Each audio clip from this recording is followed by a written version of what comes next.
Hey y'all, Bree Clark here, Brianna Clark with PsychicBree.com. Call me what you want, but just be nice. I wanted to take this opportunity to talk to you about something that's very close to my heart.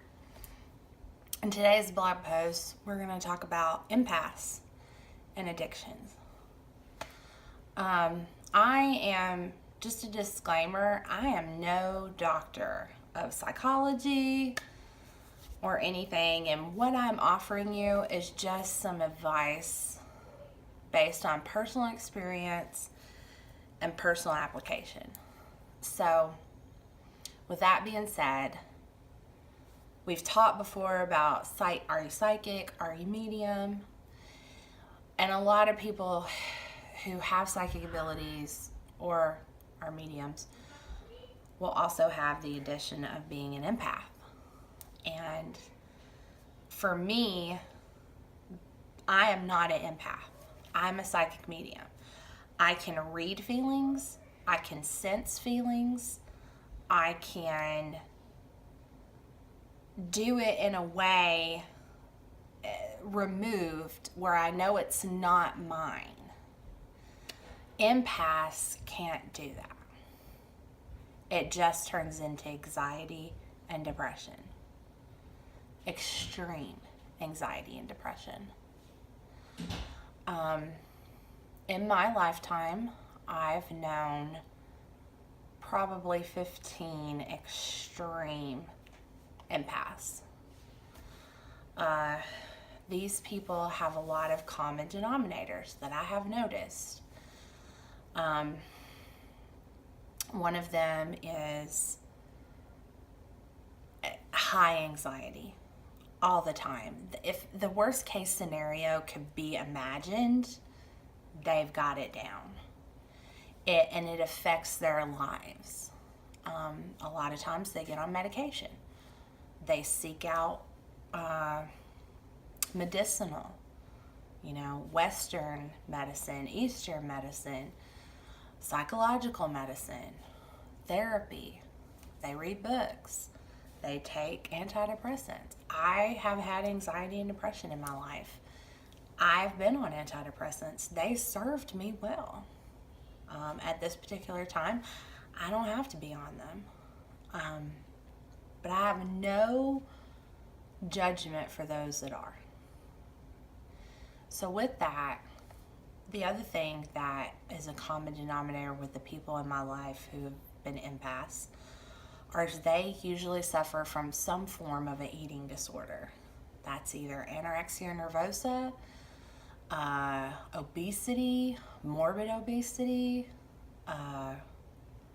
bulimia, distorted body image disorder, obese because they use food as a comfort. Again, common denominator, eating disorder. It can swing high, it can swing low, it can be one side or the other. Just a common denominator.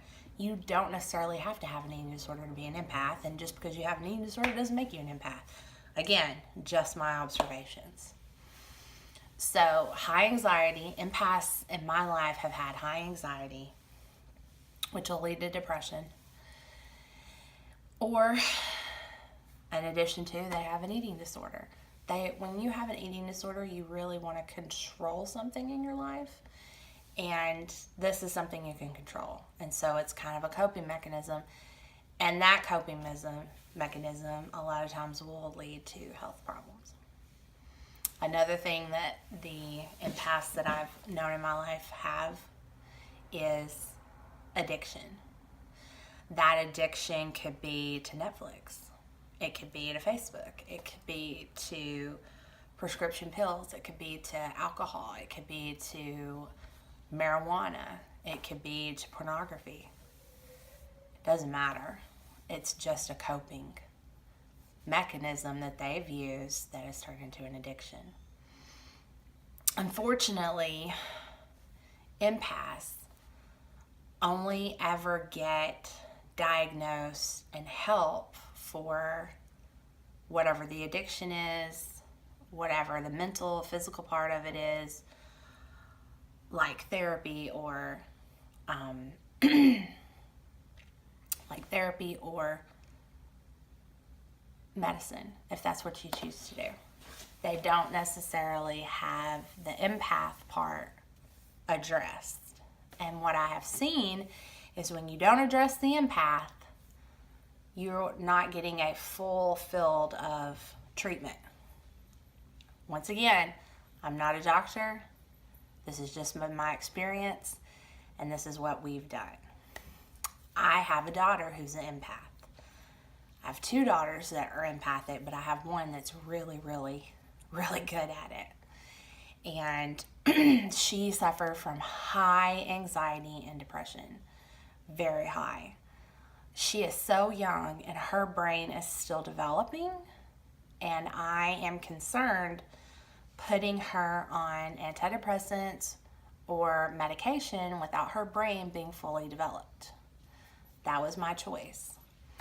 So I got her a coach who worked with her. We did hypnosis therapy. We talked to her about what an empath does. We talked to her about how when you go in a room and you see or you feel something, what does that look like? How do we deal with that? Is that my emotion or someone else's? We showed her how she could be an empath to help other people, to use her gift in an outlet. My daughter is very, very gifted when it comes to art. So when she uses art, when she's drawing or she's reading or has an outlet for her creativity, this helps focus the empath skill. The door is always open. We're constantly talking. So the whole point of this post was to just say this is what we've done that has really helped my daughter in the last 6 months. Hypnosis treatment was a big deal. Constant dialogue. How are we feeling? Checking in. The use of stones. I wear my own stone combination that I found. We have tons of stones in our house. Even if you don't believe in that, even if you're like, that's bullshit, it doesn't matter. It's if she believes it, if that brings her comfort. Again, it's about addressing the empath and changing the dialogue around it. This is a gift, but you got to find an outlet for it. My mom is an empath. My mom has been through some very extreme stuff. She has overcome cancer. She's had a double mastectomy. She's been through chemotherapy. And she has really struggled with her being an empath, being lonely, being secluded, not being able to get out like she wants to. And I had a conversation with her the other day, and I shared this message I'm sharing with you. And I said, you're an empath. You have a lot of emotion, and when you feel on a level that most people can't accomplish, and that's a blessing and a curse. I said, but I really feel like you were better when you had a focus for that extra energy, for that nervousness, for that anxiety. And she agreed. Like, my mom would make candles, my mom cooked, my mom scrapbooked, sewed. She's just super creative. And some of our favorite gifts are things that she's made for us. So just to recap, just from my own experience of being around people who are empaths and loving them and wanting to help them. Being an empath is a blessing. It is a gift. Find some way to focus the gift. And when you're seeking treatment as an empath for anxiety and depression, go at it on all three fronts. Whether that's hypnosis therapy or therapy, journaling, medication, creative outlets. I just really feel like if you address this from where the anxiety is coming from, then you're going to have the ability to have a much more happier, successful life. So, I just want you to know that I'm happy to help you with this if I can. Like I said, I'm no perfect person. I just have my own gifts, and I just want to serve. So, if you ever want to set up an appointment, please feel free to go to my appointment settings. Let's talk. Have a great day.